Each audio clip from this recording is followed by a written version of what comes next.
Cyberpunk, The Flame That Remains. Written and read by Ethan Taplin. Chapter 16. Hunger Without End. Night City, 2075. Liv's boots hit the deck hard with every step. Pain pulsed up her side from the wound Navarro had stitched, but she didn't falter. The deck of the Naglfar felt too empty, too open. At first she'd thought the fog clinging to the ship was simply obscuring the crew, but no, they weren't there at all. Just her, Astrid, and Mael. Mael was running barefoot. He'd discarded the shredded remains of his shoes on the speedboat before they followed Sophie and Ares through the hole they'd made. The other two had vanished into the dark, unpowered bowels, while Liv and her companions had found a stairwell that took them right up to the deck. Somewhere down there, Sophie and Ares were carving their way deeper into the belly of the beast. Up here, the top deck led only to the bridge. Their path was clear. "They've left the gate open," Astrid said, "but we are not welcome guests." Liv's grip tightened on her pistol as they neared the steps that rose toward the bridge tower. Her side burned. She ignored it and kept walking. They were about 100 feet from the steps when Mael skidded to a halt. Liv and Astrid followed suit. Stepping out from the shadow of the tower was Freya. Her silhouette was jagged now, uneven. The left side of her body bore brutal mechanical reinforcement, a jagged outcrop of exposed servos in her chest, thick composite muscle in her side, and reinforced plating up her arm and shoulder. She looked like she'd been torn apart and rebuilt in anger. She locked eyes with Liv, her optic implants shining red through the choppy mess of dark hair that hung in front of her face. "Where is she?" Freya barked. "Where is Muspelheim?" Liv didn't answer. "I owe her," Freya spat, raising the mangled bulk of her left hand. "She took this from me. I'll return the favor."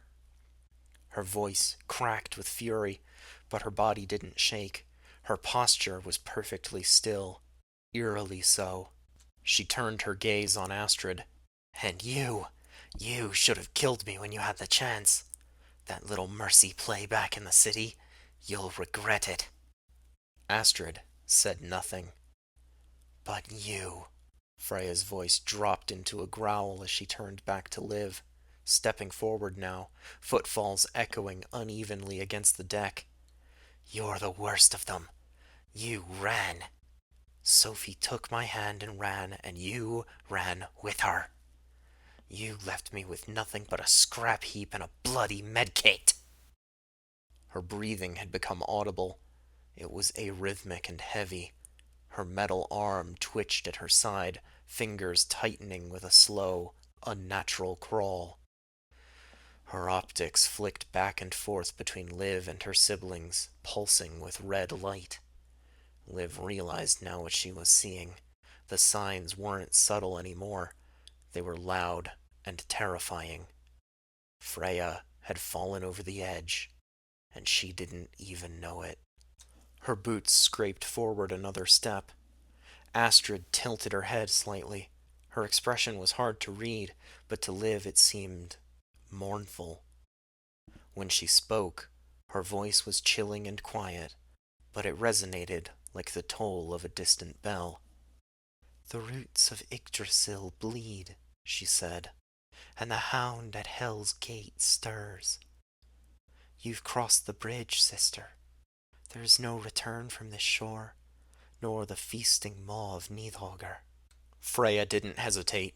She snarled and lunged forward. But Mael moved first. Barefoot and silent, he surged across the deck in a blur, chrome talons raking up sparks as he closed the distance. His shoulder hit Freya in the side just as she raised her arm to strike. The blow carried the full weight of his augmented body, knocking her back a full meter before she caught herself. She skidded on the steel plating with a shriek of metal, the claws of her right hand gouging lines into the deck. Her movements were jagged, too fast, twitching at the edges, telltale signs of overclocked reflexes and an unstable feedback loop. Liv didn't need a scan to know what she was seeing. Freya didn't stop. Even with Mael's hit, she twisted mid-skid and launched herself forward, bearing down on him with a guttural sound that wasn't entirely human. Her claws slashed out in a calculated, practiced motion. He blocked the first strike with a forearm, the claws sparking against his armor. He ducked under the second swing, narrowly avoiding her scrap metal fist. He reeled back at the third strike, though. Freya's claws tore across his side in a spray of blood. Liv raised her pistol and opened fire. The first round hit its mark, but Freya didn't flinch. Her metal shoulder absorbed the impact with a sharp jerk, but she kept advancing. The second shot glanced off the plating at her elbow. The third struck her in the thigh, staggering her for a moment, just long enough for Astrid to make her move. She came in low and fast, one hand slicing forward in a brutal strike to Freya's ribs, while the other reached for a pressure point in her leg. Freya twisted and struck back hard with a snarl, catching Astrid across the face with her left arm. The impact sounded like metal slamming into concrete. Astrid reeled, blood smeared her cheek, and her lip had split open. But she didn't fall. Liv fired again. Mael was back on his feet by then, rushing Freya from behind. He leaped and slammed into her spine with both feet, cybernetic talons piercing into the heavy armor plates at her lower back. She howled in pain, wrenching around with an unnatural speed, and flinging him off. He hit the deck and skidded, chest heaving, but he didn't stop moving. Freya lunged toward Astrid next, rage flashing in her eyes, the kind that buried reason. Astrid dodged the first blow, but caught the second in the shoulder. A sickening crunch echoed across the deck. She dropped to one knee, but not before lodging her knife in Freya's thigh. "She's not responding to pain," Liv shouted. "We have to break her cyberware." She holstered her gun, reaching for the collapsible baton at her belt, and advanced. The deck was chaos. Freya struck like a predator, her movements jittery and erratic, but effective. The plating in her limbs flexed with every step, joints overclocked, servos whining. Liv swung her baton into Freya's shoulder. The metal rang out, jarring her arm, but the strike forced Freya's torso to twist. Mael took hold of the opportunity. He swept low and kicked her in the knee. The leg buckled. Astrid, limping but steady, drove a blade through a silver seam under Freya's clavicle. Sparks erupted as she forced the knife into her cyberware, and Freya screamed. She retaliated wildly, throwing Astrid off her and across the deck. Liv tried to press the attack, but a backhand from Freya's brutal, monstrous left arm caught her across the ribs and sent her sprawling. Mael leapt again, clawed feet flashing, but Freya caught him mid-air. Her fingers wrapped around one ankle before she slammed him into the deck, then knelt down and raised her arm. Her fist struck down once, twice, metal against bone. The second hit cracked something. He went still. Astrid roared, a sound Liv had never heard from her before and never wished to again, and surged into Freya, blade in one hand, something else in the other, a syringe she must have taken from Navarro's clinic. She stabbed both into Freya's side, then drove her foot into her gut, sending her a step back. Liv dragged herself up. Her baton was gone, but it didn't matter. She wasn't going after Freya this time. She rolled under a wild swing of Freya's clawed hand and grabbed Mael. He coughed as she quickly dragged him away from the fight. Astrid's eyes flashed as she deftly avoided Freya's attacks. She stepped past each swipe as though she knew where they would fall, which of course, Liv realized, she did.